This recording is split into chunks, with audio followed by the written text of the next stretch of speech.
ఏపీలో రాజకీయం రోజురోజుకు రసవత్తరంగా మారుతుంది. ఒకవైపు సిద్ధం సభలతో సీఎం జగన్ జనంలోకి వెళ్తూ ఉంటే, మరోవైపు జెండా పేరుతో టీడీపీ జనసేన కూటమి సభలు నిర్వహిస్తూ యుద్ధానికి సై అంటున్నారు. భీమిల్లో జనవరి 27వ తేదీన సిద్ధం తొలి సభ నిర్వహించగా, ఫిబ్రవరి 3న ఏలూరు సమీపంలో దెందులూరులో సిద్ధం రెండో సభ నిర్వహించారు అధికార వైసీపీ నేతలు. ఇక తాడేపల్లిగూడెం ఉమ్మడి సభను నిర్వహించారు ప్రతిపక్ష టీడీపీ జనసేనలు. సభా వేదికగా తెదేపా అధినేత చంద్రబాబు నాయుడు, జనసేనాని పవన్ కళ్యాణ్లు అధికార వైసీపీపై తీవ్ర విమర్శలు చేశారు.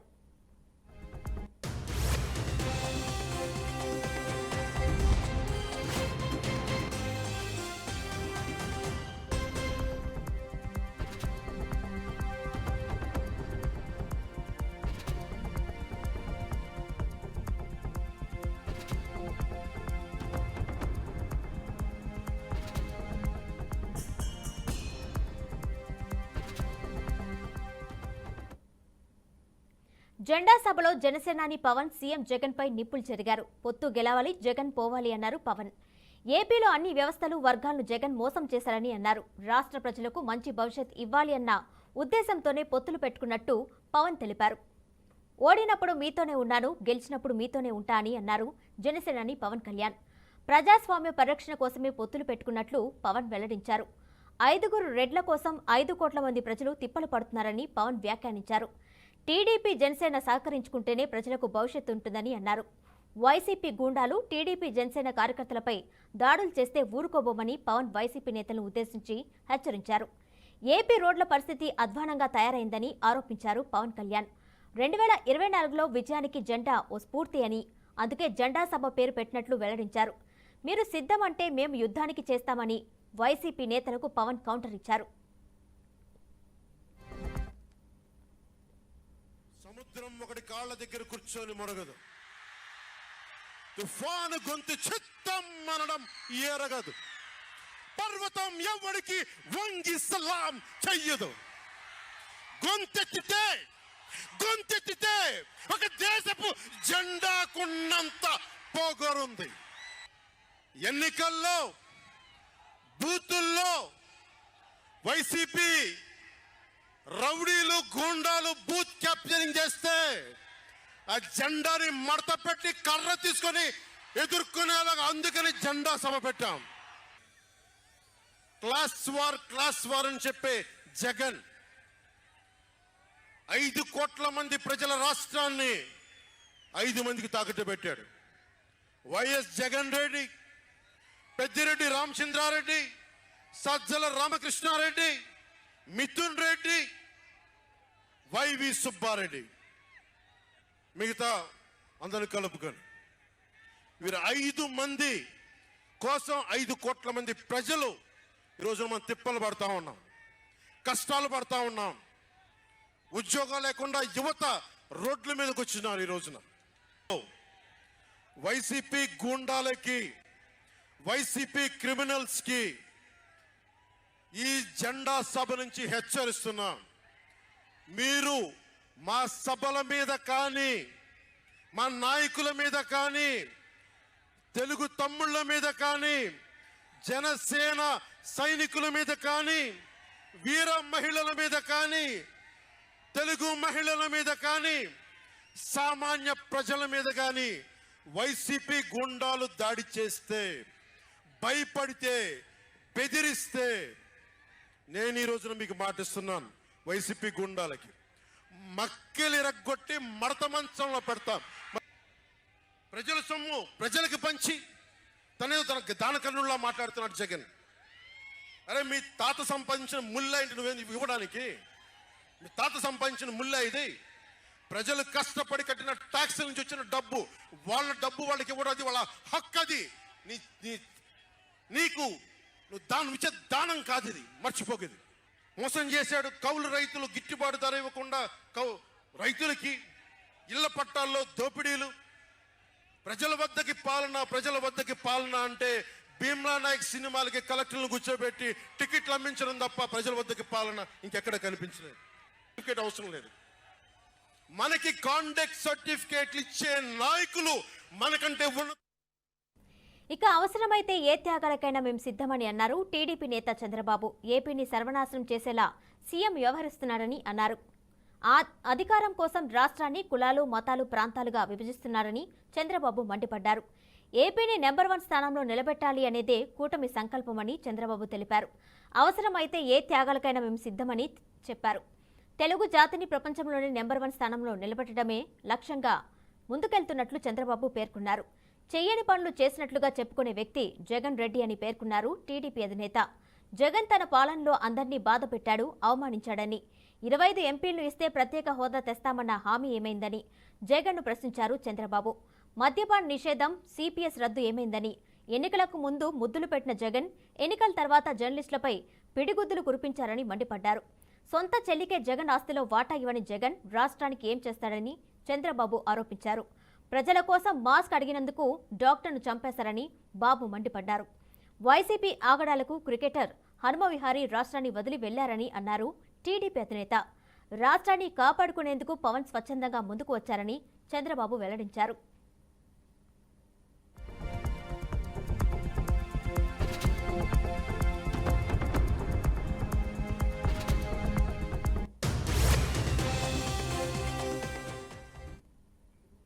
ఇక సిద్ధం సభలపై స్పందించారు వైసీపీ సీనియర్ నేత విజయసాయిరెడ్డి. ఇప్పటి వరకు జరిగిన 3 సిద్ధం సభలను చూస్తే మరోసారి వైసీపీనే మెజార్టీతో అధికారంలోకి వస్తుందనే సంకేతాలు వెల్లడవుతున్నాయని విజయసాయిరెడ్డి తెలిపారు. జగన్ సంక్షేమ పాలన చూసి బీసీలు తమ వైపు ఆకర్షితులవుతున్నారని అన్నారు విజయసాయిరెడ్డి. ఈ నెల 10న 4వ సిద్ధం సభ నిర్వహిస్తున్నట్లు వెల్లడించారు. మేదరమట్ల జాతీయ రహదారి ప్రక్కన చివరి సిద్ధం సభను 100 ఎకరాల్లో 15 లక్షల మందితో నిర్వహిస్తామన్నారు విజయసాయిరెడ్డి. ఈసారి సిద్ధం సభలో మేనిఫెస్టో విడుదల చేయబోతున్నట్లు విజయసాయిరెడ్డి తెలిపారు. కాగా తాడేపల్లి జెండా సభకు దీటుగా 4వ సిద్ధం సభ నిర్వహిస్తున్నట్లు చెప్పకనే చెప్పారు వైసీపీ నేత విజయసాయిరెడ్డి. ఇక దీనిపై మరింత సమాచారం అవుతుంది సాంబశివరావు అందిస్తారు. సాంబశివరావు చెప్పండి, ఒకవైపు అధికార పార్టీ సిద్ధమని ముందుకు వెళ్తుంటే ప్రతిపక్ష పార్టీలైన టీడీపీ, జనసేన కూటమి మేము యుద్ధం అంటూ ముందుకు వెళ్తున్నాయి. అయితే రానున్న ఎన్నికల్లో ఏపీ రాజకీయాలు ఏ విధంగా ఉండే అవకాశం ఉంటుంది? Good evening Kiranmayi. రాష్ట్ర వ్యాప్తంగా ఒకటే చర్చ, సిద్ధం యుద్ధం ఈ రెండే నడుస్తున్నాయి. ముఖ్యమంత్రి జగన్మోహన్ రెడ్డి రాష్ట్ర వ్యాప్తంగా సిద్ధం అంటూ ఆయన పిడికిలు బిగించి ఒక వేలు చూపుతూ 100 ఫ్లెక్సీలు ఏర్పాటు చేశారు. దీనికి కౌంటర్ గా అటు జనసేన గాని టీడీపీ గాని యుద్ధానికి మేము సంసిద్ధమనే నినాదాన్ని ఇచ్చారు. సిద్ధం పేరిట 3 ప్రాంతాల్లో అంటే ఉత్తరాంధ్ర, రాయలసీమ, కోస్తాంధ్ర ప్రాంతాల్లో ముఖ్యమంత్రి 3 మీటింగులు పెట్టడం జరిగింది. దీనికి దీటైన సమాధానం చెప్పే విధంగా 4 రోజుల క్రితం తాడేపల్లిగూడలో టీడీపీ, జనసేన కలిపి 2 పార్టీల అధినేతలు చంద్రబాబు, పవన్ కళ్యాణ్ కూడా జెండా పేరిట మీటింగ్ పెట్టడం జరిగింది. దీంట్లో అదే వేదిక నుంచి పవన్ కళ్యాణ్ గాని చంద్రబాబు గాని యుద్ధానికి మేము సంసిద్ధం అని చెప్పి దీటైన బదులు ఇచ్చారు. వాస్తవానికి పవన్ కళ్యాణ్ మాట్లాడినప్పుడు ఈ వైసీపీ అంటే 5 రెడ్లు అని చెప్పి 5 రెడ్ల పేర్లు చెప్పడం జరిగింది. ఇంతకంటే ముందు పిసిసి అధ్యక్షులు షర్మిల 3 రెడ్ల పేరు చెప్పడం జరిగింది. వైవి సుబ్బారెడ్డి, విజయసాయిరెడ్డి, సజ్జల రామకృష్ణారెడ్డి అనే వైసీపీని ఆవిడ చెప్పడం జరిగింది. ఈ నేపథ్యంలో రాష్ట్ర వ్యాప్తంగా ఒకటే చర్చ జరుగుతోంది. ఏ పార్టీ గెలుస్తుంది, ఏ పార్టీకి బియ్యం దక్కుతుంది అన్న ధీమాతో ప్రజలు చర్చించుకుంటున్నారు. ఈ నేపథ్యంలో రాష్ట్ర వ్యాప్తంగా పరిశీలిస్తే టీడీపీ, జనసేన కలయికను విడదీసే ప్రయత్నాలు కూడా జరుగుతున్నాయని మనం గ్రహించవచ్చు. ముఖ్యంగా ఏదైతే 24 సీట్లకి పవన్ కళ్యాణ్ సిద్ధమై వాళ్ళతో ఒప్పందం కుదుర్చుకుని సీట్లు ప్రకటించారో, అంటే ప్రకటించిన 5 జనసేన మొత్తం 24 సీట్లు, 3 ఎంపీ సీట్లు వాళ్ళు సిద్ధపడ్డారు. ఈ నేపథ్యంలో పశ్చిమ గోదావరి జిల్లాకు చెందిన జనసేన నేత హరిరామ్ జోగే గాని, ఏ పార్టీతో సంబంధం లేకుండా కాపుజ్యం నేతగా చెప్పుకునే కాకినాడ జిల్లాకు చెందిన ముద్రగడ పద్మనాభం గాని తీవ్రమైన కౌంటర్లు ఇవ్వడం జరిగింది. వారిద్దరూ లేఖలు కూడా రాశారు. ఈ నేపథ్యంలో పవన్ కళ్యాణ్ ఇదే జెండా సభ అంటే తాడేపల్లిగూడెంలో జరిగిన 2 పార్టీల జెండా సభ అని పెట్టారు. ఆ సభలో నాకు ఎవరు సలహాలు ఇవ్వద్దు, ముఖ్యమంత్రి జగన్మోహన్ రెడ్డి తప్పులు చేస్తున్నారు, దోపిడీలు చేస్తున్నారు, వాళ్ళ అనుచరులు గాని కార్యకర్తలు గాని ప్రశ్నించడం లేదు, ఏ తప్పు చేయని నన్ను ఎందుకు ప్రశ్నిస్తున్నారు అంటూ నాకెవరు కూడా నన్ను అడగద్దు, నేను చెప్పింది మీరు వినండి, ఖచ్చితంగా మీకు భవిష్యత్తు చూపిస్తానని చెప్పడం జరిగింది. ఈ నేపథ్యంలో హరిరామ జోగయ్య కుమారుడు సూర్యప్రకాష్ వైసీపీలో చేరడం జరిగింది. దానికి ధీటుగా పార్టీ రాజకీయ వ్యవహారాల కమిటీ సభ్యులు పంత నానాజీ కొద్దిసేపటి క్రితం మీడియా సమావేశంలో గతంలో ఇదే సూర్యప్రకాష్ ఎవరైతే హరిరామ జోగయ్య కుమారుడు ఉన్నాడో వైసీపీ నేత జగన్ దొంగ, పార్టీలో చేరిన వాళ్ళంతా దొంగలని చెప్పాడు, మరి నువ్వు అదే పార్టీలో చేరే కాబట్టి నువ్వే దొంగ కింద వస్తావని చెప్పి కౌంటర్ ఇవ్వడం జరిగింది. మొత్తం మీద ఒక పక్కన ఒంటరిగా జగన్మోహన్ రెడ్డి సిద్ధమంటూ పోరాటానికి సంసిద్ధమయ్యారు. మరో 10 రోజుల్లో నోటిఫికేషన్ కూడా రానుంది. ఈ నేపథ్యంలో టీడీపీ, జనసేన పొత్తులు కుదిరాయి. బీజేపీ కూడా పొత్తులో వస్తుందనే చాలా మంది ఆశించారు. ఈ జెండా సభలోనే రఘురామకృష్ణరాజు ఎవరైతే వైసీపీ నుంచి ఎంపీగా గెలిచి రాజీనామా చేశారో ఆయన కూడా బీజేపీ కూడా ఏదైతే జనసేన టీడీపీ కలిసి యుద్ధం చేస్తున్నాయో ఆ యుద్ధం మీద గతంలో పాండవులు యుద్ధానికి వెళ్ళినప్పుడు యుద్ధం మీద కృష్ణార్జునుల యుద్ధానికి సంబంధించి రథం మీద హనుమంతుడి జెండా ఉండేది. హనుమంతుడి కింద మోడీ ఉండాలి, కలవాలని చెప్పారు. కలుస్తారు, దాదాపు ఖరారు అయిందన్న తర్వాత మళ్ళీ ఇది వాయిదా పడింది, చర్చలు జరుగుతున్నాయి. ఎందుకంటే కేంద్రంలో మోడీకి రాజ్యసభలో బలం అవసరం, రాజ్యసభలో బలం తక్కువగా ఉంది. రాజ్యసభలో జగన్ కి సీట్లు ఎక్కువ ఉన్నాయి కాబట్టి ఆ కోణంలో పొత్తులకు వెళ్లకుండానే రెండు పార్టీలు ఎవరు గెలిచినా మా పక్కన ఉండే విధంగా ప్రయత్నాలు చేస్తున్నారు అన్న ప్రచారం జరుగుతున్న నేపథ్యంలో ఇంతవరకు బీజేపీ పొత్తులో ఉంటుందా లేదా అన్న తెలియలేదు. కానీ ఇక నుంచి పవన్ కళ్యాణ్ చంద్రబాబు కలిసి ఒకే సభ నుంచి ప్రసంగించే ఏర్పాట్లు చేసుకున్నారు. చర్చలు కూడా జరిగాయి. మళ్ళీ 2 రోజుల్లో వాళ్ళిద్దరూ కలుస్తున్నారు. రాష్ట్ర వ్యాప్తంగా ఎక్కడ చూసినా టీడీపీ జనసేన ఒక పక్క, అదేవిధంగా వైసీపీ అధికార పార్టీ మరో పక్క పోరాటాలకి ఎన్నికల్లో గెలుపుల కోసం యత్నాలు చేస్తున్నారు. కమ్యూనిస్టులు ఇంతవరకు పిసిసి అధ్యక్షులు షర్మిలతో మాట్లాడడం జరిగింది. కానీ షర్మిల 175 స్థానాలకి 25 ఎంపీ స్థానాలు పోటీ చేస్తామని చెప్పినప్పటికీ ఆ స్థాయిలో వాళ్ళకి అభ్యర్థులు మాత్రం కరువయ్యారని ఆ పార్టీ నాయకులు ఒప్పుకుంటున్నారు. ఇలాంటి నేపథ్యంలో షర్మిల పోటీలో ఉంటే ఖచ్చితంగా తమకు కలిసి వచ్చే అంశమని జనసేన టీడీపీ నాయకులు చెప్తున్నారు. ఎందుకంటే ఇప్పుడు వైసీపీలో ఉన్న వాళ్ళంతా కూడా గతంలో కాంగ్రెస్ లో పనిచేసిన వారు, వైఎస్ రాజశేఖర రెడ్డి అనుచరులుగా ఉన్నవారే. ఏదైతే షర్మిల పోటీ పెడితే కాంగ్రెస్ అనుచరులనే ఆవిడ ఓటు బ్యాంకు చీల్చే అవకాశం ఉంది కాబట్టి అది వైసీపీకి మైనస్ అవుతుంది. మాకు కలిసి వచ్చే అంశంగా ఈ రెండు పార్టీలు చెప్తున్నాయి. ప్రస్తుతానికి టీడీపీ జనసేన పొత్తులో ముందుకెళ్తున్నారు. అదేవిధంగా ఏకపక్షంగా ఒంటరిగా జగన్ పోరాటానికి సిద్ధమయ్యారు. షర్మిల మాత్రం ఇప్పటివరకు సిపిఎం తో మాట్లాడడం జరిగింది. అయితే సిపిఐ అన్నది రాష్ట్ర వ్యాప్తంగా పరిశీలిస్తే ఒక 4-5 నియోజకవర్గాల మినహా మిగతా చోట్ల పెద్దగా ప్రభావం చూపకపోవచ్చు అని కూడా రాజకీయ విశ్లేషకులు చెప్తున్నారు. ఈ నేపథ్యంలోనే ఈ 3 పార్టీలు రెండుగా పోరాటానికి సిద్ధమయ్యాయి. ఎన్నికల నోటిఫికేషన్ కోసం ఎదురు చూస్తున్నారు. ఇప్పటికే 8 జాబితాలు జగన్మోహన్ రెడ్డి అభ్యర్థుల పేర్లు ప్రకటించడం జరిగింది. అదేవిధంగా చంద్రబాబు, పవన్ కళ్యాణ్ కూడా దాదాపుగా 80 మంది అభ్యర్థులు ప్రకటించారు. ఈ నేపథ్యంలో ఎవరు గెలుస్తారు అన్న దాని మీద అప్పుడే అంటే గోదావరి జిల్లాలో ప్రజలకు పందాలు గాయడం ఒక అలవాటు. అప్పుడే పందాలు కాస్తున్నారు. పవన్ కళ్యాణ్ ఎక్కడి నుంచి పోటీ చేస్తారన్న దాని మీద కూడా జోరుగా పందాలు జరుగుతున్నాయి. కిరణ్మయ్య అయితే సాంబశివరావు, మరోవైపు సునీతారెడ్డి అయితే జగన్ కు ఓటు వేయొద్దు అని చెప్పి డైరెక్ట్ గా ఒక స్టేట్మెంట్ అయితే పాస్ చేశారు. దీన్ని ఏ విధంగా చూడాలి? ఖచ్చితంగా సునీతారెడ్డి పదే పదే చెప్తున్నారు. సొంత చెల్లెలకి న్యాయం చేయలేకపోయాడు. ఊకిళ్ళు బాబాయ్ అని ఏదైతే చంద్రబాబు అడుగుతున్నట్టు అది వాస్తవం. జగన్మోహన్ రెడ్డికి మీరు ఓటు వేయకండి డైరెక్ట్ గా ఆమె మీడియా ముఖంగా చెప్పారు. ఆమె కూడా షర్మిలకు మద్దతు ప్రకటించారు. షర్మిల అయితే ఇంకా సునీతారెడ్డి అయితే బాబాయ్ కూతురు అవుతుంది. షర్మిల సొంత చెల్లెలు. ఈ సునీత, షర్మిల ఇద్దరు కూడా నేరుగా జగన్ కు ఓటు వేయొద్దు, మోసపోకండి, మీ కుటుంబ సభ్యులు మేమే మోసపోయామని చెప్తున్నారు. కాబట్టి ఖచ్చితంగా ఈ ప్రభావం కనపడుతుంది. ఈ నేపథ్యంలోనే గత 2 రోజుల నుంచి సోషల్ మీడియాలో ఒక వార్త హల్చల్ చేస్తుంది. ముఖ్యమంత్రి జగన్మోహన్ రెడ్డి పులివెందులతో పాటు ఉత్తరాంధ్ర వైజాగ్ నుంచి పోటీ చేసే ప్రతిపాదనలు కూడా పరిశీలిస్తున్నారు. ఎందుకంటే పులివెందుల మీద ఈ అక్క చెల్లెలు ఇద్దరు కలిపి తనకు ఇబ్బంది పెట్టే అవకాశం ఉంటుంది కాబట్టి 2వ స్థానం కోసం కూడా ఆయన చూస్తున్నారు అన్నది సోషల్ మీడియాలో మాత్రం జరుగుతుందో. అధికారంగా ఎవరు కూడా దీన్ని నిర్ధారించలేదు. మొత్తం మీద ఏదైతే సునీత పిలుపునిచ్చిందో జగన్మోహన్ రెడ్డికి ఓటు వేయొద్దు, నా తండ్రిని చంపినట్టు, నా తండ్రిని గొడ్డలతో చంపినట్లు సీఎం జగన్ కి ఎలా తెలుసు ఆమె ప్రశ్నిస్తుంది. ఖచ్చితంగా ఈ ప్రభావం ఓటర్లపై కనపడుతుంది.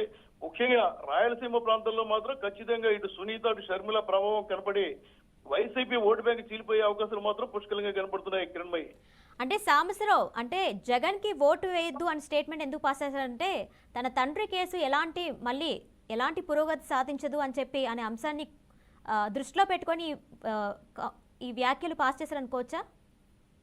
ఖచ్చితంగా. దాంతో పాటు సునీత భర్త మీద కూడా కేసు పెట్టడం జరిగింది. దీనికి తోడు ఎవరైతే అప్రూవర్ గా ఈ మర్డర్ కేసులో చేశానని ఒప్పుకుని అప్రూవర్ గా దస్తగిరి మారాడో ఆ దస్తగిరిని జైల్లోనే అంతం చేసేందుకు నిందితుల్లో ఒకరైన ఓ వ్యక్తిని అదే జైలుకి పంపించారు. కావాలని ముఖ్యమంత్రి జగన్ ఈ పని చేశారు.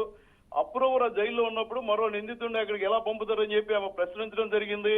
పైగా తను న్యాయం కోసం పోరాటం చేస్తున్నాను, తను ఏమీ ఆశలో వాట అడగలేదు, కేవలం తన తండ్రిని ఎవరు చంపారు తేల్చాల్సిందని కడప నుంచి ఢిల్లీ వరకు కూడా పోరాటం చేయడం జరిగింది.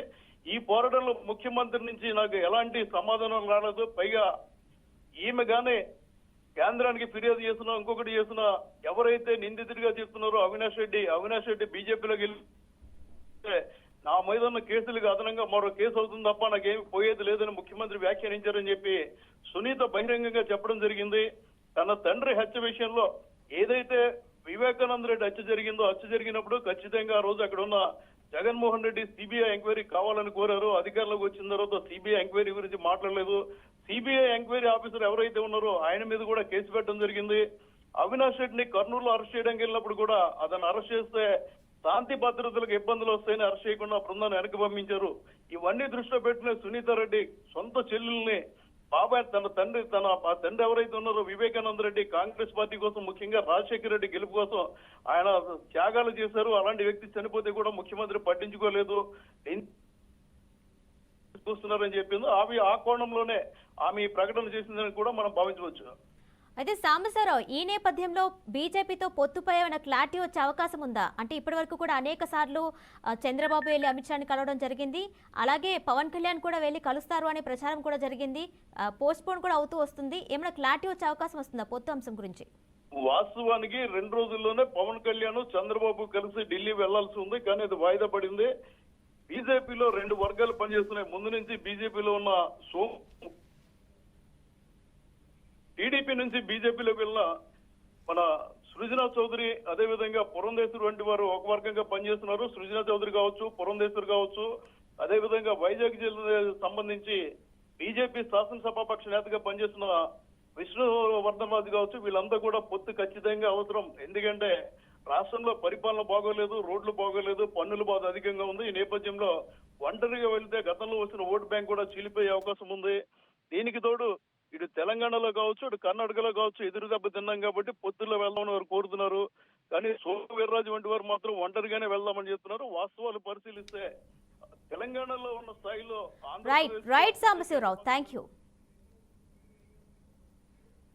ఇక నెల్లూరు నుంచి మురళి సిద్ధంగా ఉన్నారు. మురళి, చెప్పండి, అటు అధికార పార్టీ సిద్ధమంటూ ముందుకు వెళ్తుంటే ప్రతిపక్ష పార్టీలైన టీడీపీ, జనసేన కూటమి యుద్ధం అంటూ ముందుకు వెళ్తున్నారు. ఏపీ రాజకీయాలు ఏ విధంగా ఉండే అవకాశం ఉంటుంది?